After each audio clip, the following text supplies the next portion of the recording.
Everyone, আমি আজকে দেখাবো কিভাবে এসএসসি এবং এইচএসসি রেজাল্ট নিতে হয় ইন্টারনেট থেকে।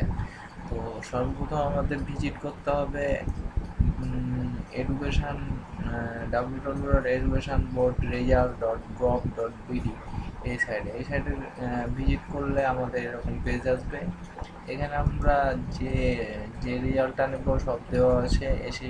জিএসসি নিলে জিএসসি, এসএসসি নিলে এসএসসি, এইচএসসি নিলে এইচএসসি, আর আদার্স নিলে আদার্স সব দেওয়া আছে। এখানে ইয়ার, এখানে বোর্ড, এখানে বোর্ড দিতে হবে, কোন বোর্ডে পরীক্ষা হয়েছে, এখানে রোল নাম্বার দিতে হবে, এখানে রেজিস্ট্রেশন নাম্বার। এখন এটি সবাই পারে, বাট এইখানটাতে একটু ব্যাল লাগাই যায়, কেউ কেউ বুঝতে পারেন না এখানে কি করতে হবে। তো এখানে অ্যাকচুয়ালি এখানে যে সংখ্যা দুইটা থাকবে এটা যোগ করে যত হবে তত দিতে হবে।